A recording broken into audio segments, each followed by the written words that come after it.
Hello, and welcome to weight loss surgery, what it is and how it can improve your overall health.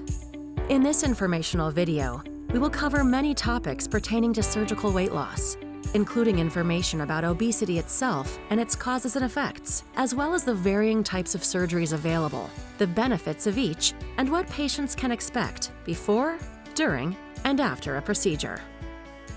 First, let's talk about obesity. Obesity is a total body disease in which a person has an unhealthy amount of body fat that can lead to other chronic diseases. Patients who suffer from obesity are at greater risk for many diseases, including diabetes, high blood pressure, cardiovascular disease, stroke, and many types of cancer, as well as having an elevated risk of death from any of these conditions. Obesity is determined using a measure known as body mass index, or BMI, which compares a person's weight and height to determine a percentage of total body fat. Those with a BMI of 30 or over are considered obese. According to the Centers for Disease Control and Prevention, as of 2020, 32% of all adults in the U.S. struggle with obesity. Let's look at what can cause obesity. The most common cause is called energy imbalance, or more simply known as consuming more calories than you burn, which causes your body to convert the extra calories into fat and store it for later use. This imbalance is caused by more than just how much you eat, but also by how much you consume in one day, your level of physical activity, how much sleep you get, and the types of food you eat, such as ones high in added sugar or saturated fats. Diet and exercise are important factors in determining weight. However, we know now there are other factors that can lead to obesity, such as stress, certain medicines, genetic makeup, hormones, and even your environment, including where you live and work. Now let's talk about the effect obesity can have on your health. Obesity is a head-to-toe disease affecting every part of your body and contributes to health issues such as depression, sleep apnea, asthma, diabetes, cardiovascular disease, and many more. Fortunately, obesity is treatable in many ways. Common treatments include losing weight through healthy eating, being more physically active, and forming other positive life habits. Weight management programs may help some people lose weight or keep them from regaining lost weight. Some people who suffer from obesity are, for whatever reason, unable to lose enough weight to improve their health, or are unable to keep from regaining weight. When this occurs, other treatments, including weight loss medicines, weight loss devices, or bariatric surgery are options. Any of these approaches would be appropriate, but let's focus on one for the rest of this video: bariatric surgery. Bariatric surgery is no longer just about weight loss. Bariatric surgery is considered a treatment for metabolic disease and many associated comorbid conditions. To be a candidate for any bariatric surgery, the patient must be at least 100 pounds overweight, with a BMI of 35 to 39, along with one comorbid condition, such as hypertension, type 2 diabetes, or sleep apnea. A BMI of 40 or above is a qualification on its own. For those who meet these standards, there are several surgical options available. All procedures are performed as minimally invasive or laparoscopically. Note that not all surgeons perform all procedures. The most popular option in weight loss surgery is the gastric sleeve surgery. You may have heard it referred to as laparoscopic sleeve gastrectomy, or LSG.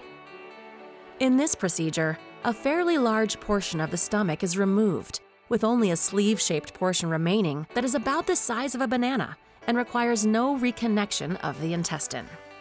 Patients can expect losing up to 60% of excess weight with this procedure.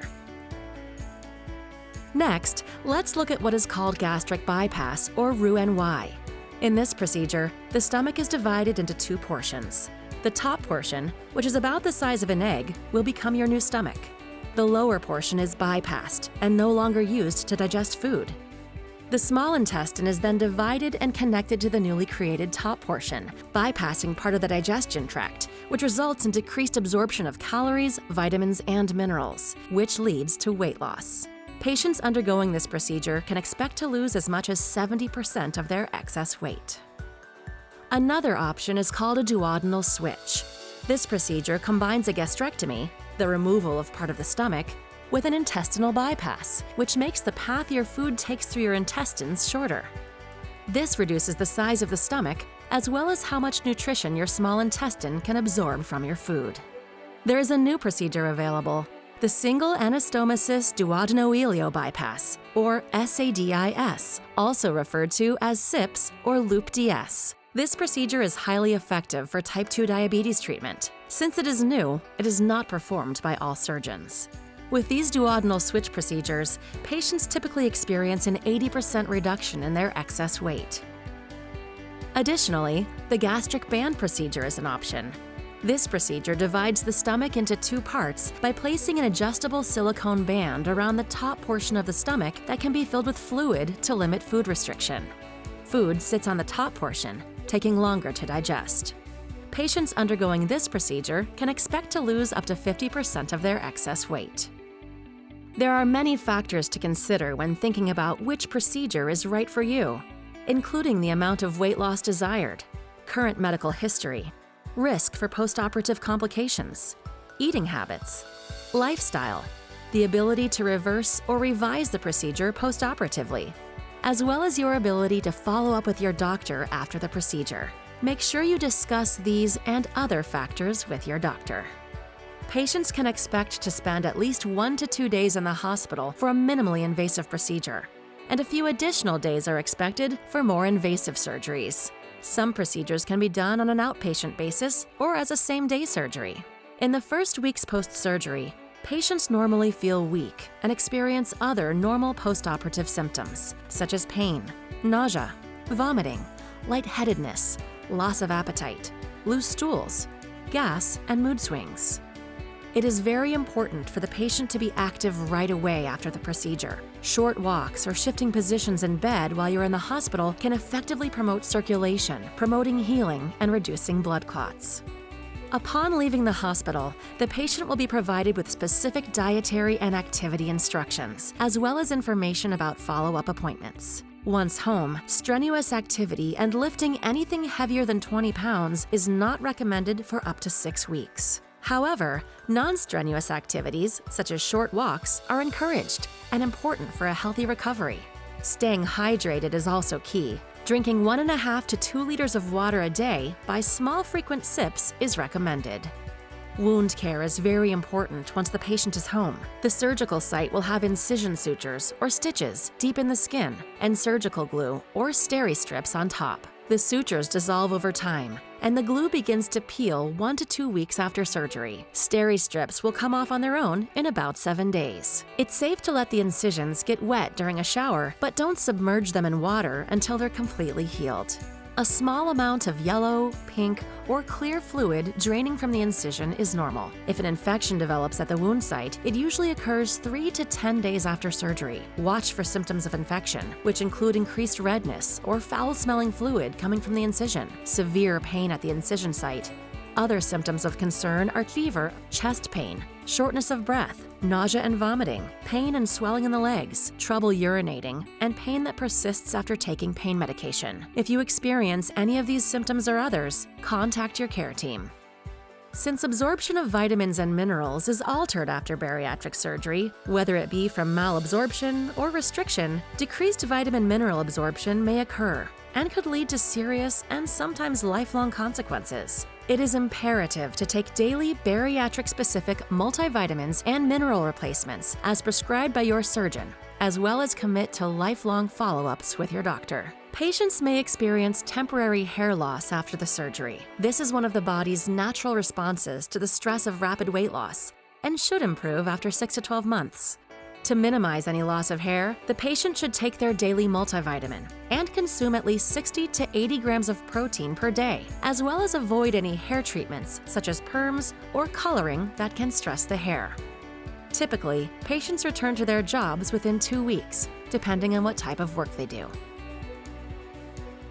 Patients can typically resume sexual activity once they feel physically and emotionally stable. However, it is imperative to avoid pregnancy during the first 12 to 18 months after surgery. Body weight and micronutrient levels rapidly change during this postoperative period, which is not optimal for supporting a healthy pregnancy.